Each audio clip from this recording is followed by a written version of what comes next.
Hello বন্ধুরা, তোমরা সবাই কেমন আছো? আশা করি তোমরা সবাই খুব ভালো আছো, আর আমিও খুব ভালো আছি।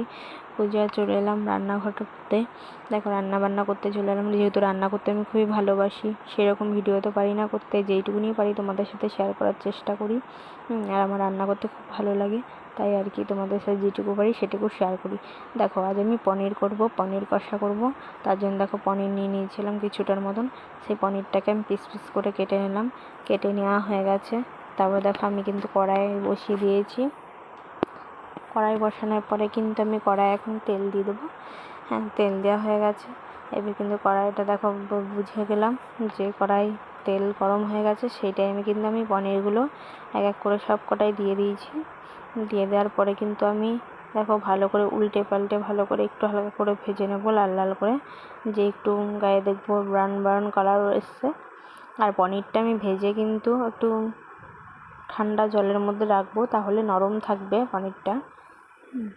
এই টিপসটা সবাই জেনে রাখো। আর এখানে দেখো কাঁচা লঙ্কা দুটো নিয়ে নিয়েছি, শুকনো লঙ্কা নিয়ে নিয়েছি 4টে, আর এখানে কাজু নিয়ে নিয়েছিলাম, একটু জিরে দিয়ে দিয়েছি। আর দেখো এখানে দিয়ে দেবো পোস্ত।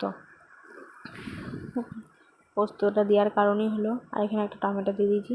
পোস্তটা দিলে খুব টেস্ট হয় খেতে। তোমরা এরকম করে বানিয়ে দেখো কেমন হয়, তোমরা আমাকে অবশ্যই কমেন্ট করে জানিও।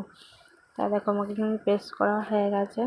এবার এখানে দিয়ে দিয়েছি একটু কাশ্মীরি লঙ্কার গুঁড়ো, আর এখানে দিয়ে দিয়েছি একটু ধনে গুঁড়ো, এর সাথে অ্যাড করে দিয়েছি। তা লাস্টে তো গরম মশলা দেবই। আর এইখানে দেখো আমি কিছুটার মতন কিন্তু একটু পাড়া না দিলে নয়, সেরকম করে জিরে দিয়েছি। তোমরা মন চাইলে অন্য কিছু দিতে পারো। আমি ভালো করে কিন্তু জিরেটাকে ভেজে নিচ্ছি, একটু গন্ধ উঠেছে ভালো রকম ভাজা জিরে। তারপর দেখো আমি সেই মশলাটা, যে মশলাটা করে রেখেছিলাম, সেই মশলাটা কিন্তু দিয়ে দিয়েছি তেলের উপরে। আর এইটাকে কিন্তু এটাও দেখো, তারপরে দেখো দিয়ে দেওয়ার পরে কিন্তু একটু নুন হলুদ দিয়ে আবারও কিন্তু আমি ভালোভাবে মিশিয়ে নেবো। মিশিয়ে নেওয়ার পরে দেখো বুঝতেই পারছো তেল কেমন ভেসে উঠেছে উপর দিকে। আর এটা কিন্তু করে নিচ্ছি, ঢেকে করে নিলে টেস্ট হয় একটু বেশি, মশলাটা কষে ভালো। তাই দেখো আমার মশলা কিন্তু রেডি হয়ে গেছে। এই পর্যায়ে কিন্তু আমি পনিরগুলোকে দিয়ে দেবো। আমি জলে ভিজিয়ে রেখেছিলাম, তুলে কিন্তু আমি শুকিয়ে আবার জলটাকে মুছে নিয়েছিলাম। তারপর দেখো ভালো করে আমি কষিয়ে নেবো সেই মশলার সাথে।